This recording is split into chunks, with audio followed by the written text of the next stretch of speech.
Hello दोस्तों, राधे राधे, जय श्री राम। कैसे हैं आप लोग? उम्मीद करती हूँ आप सभी लोग बहुत अच्छे होंगे।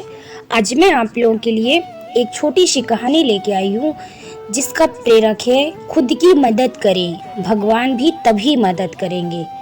ये हमारी कहानी का टाइटल है। तो चलिए चलते हैं इस कहानी के अंदर, आखिर क्या है इस कहानी में।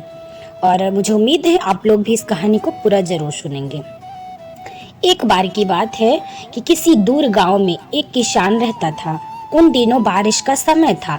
चारों तरफ गड्ढों में पानी भरा हुआ था। कच्ची सड़क बारिश की वजह से फिसलन भरी हो गई थी। सुबह सुबह किसान को बैलगाड़ी लेकर कुछ धन कमाने की वजह से बाहर जाना था, लेकिन आज बारिश की वजह से बहुत दिक्कत हो रही थी। फिर भी किसान धीरे धीरे सावधानी पूर्वक बैलगाड़ी लेकर बाजार की ओर जा रहा था। अचानक रास्ते में एक गड्ढा आया और बैलगाड़ी का पहिया गड्ढे में फंस गया। कीचड़ भरे गड्ढे से निकलना काफी मुश्किल था। बैल ने भी अपनी पूरी ताकत लगाई, लेकिन सफलता नहीं मिली। अब तो किसान बुरी तरह परेशान हो उठा। उसने चारों तरफ नजर घुमाई, लेकिन खराब मौसम में दूर दूर तक कोई नजर नहीं आया।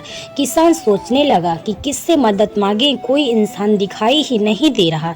किसान दुखी होकर एक तरफ बैठ गया और मन ही मन अपने भाग्य को कोसने लगा। हे भगवान, ये तूने मेरे साथ क्या किया? कोई आदमी भी दिखाई नहीं दे रहा। इतना खराब नसीब मुझे क्यों दिया? किसान खुद के भाग्य को कोसे जा रहा था। तभी वहां से एक सन्यासी गुजरे। उन्होंने किसान को देखा तो किसान सन्यासी के पास जाकर अपनी परेशानी बताने लगा।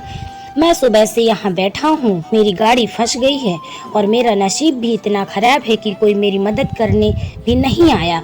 भगवान ने मेरे साथ बहुत अन्याय किया।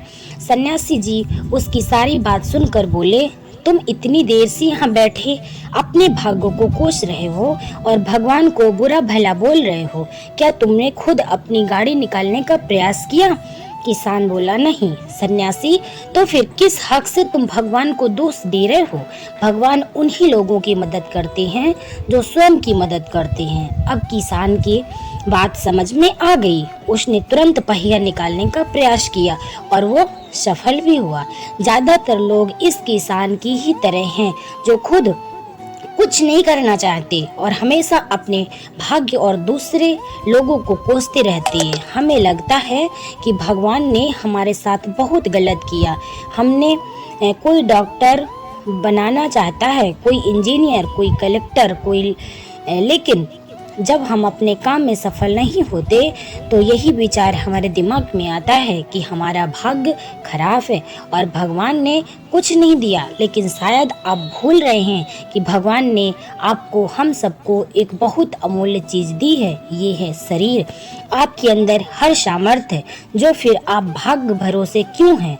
भगवान भी उन्हीं लोगों की मदद करते हैं जो खुद की मदद करते हैं। किसी की महान पुरुष का एक दोहा है, विद्या धन उद्यम बिना कहो जो पावे कौन, बिना डुलाए ना मिले जीव पंखा की पौन। मतलब बिना कार्य किए आप कुछ नहीं पा सकते। जैसे आपके सामने पंखा रखा हो, लेकिन वो जब तक आपको हवा नहीं देगा, जब तक उसे अपने हाथ से झलेंगे नहीं। आप खुद की मदद करिए, तभी भगवान भी आपकी मदद करेंगे। तो आओ आज मिलकर एक साथ शपथ लेते हैं कि कभी अपने भाग्य को नहीं कोसेंगे और स्वयं ही अपने कर्णधार बनेंगे। तो दोस्तों, आप लोगों को समझ में आया कि हमें कभी भी अपने भाग्य को कोसना नहीं चाहिए। जब हम खुद की मदद करेंगे तभी भगवान हमारी मदद करेंगे। तो दोस्तों, आप सभी लोगों को कैसी लगी मेरी ये छोटी सी कहानी? मुझे उम्मीद है आप लोगों को बहुत पसंद आई होगी। आप सभी लोगों को राधे राधे, जय श्री कृष्ण।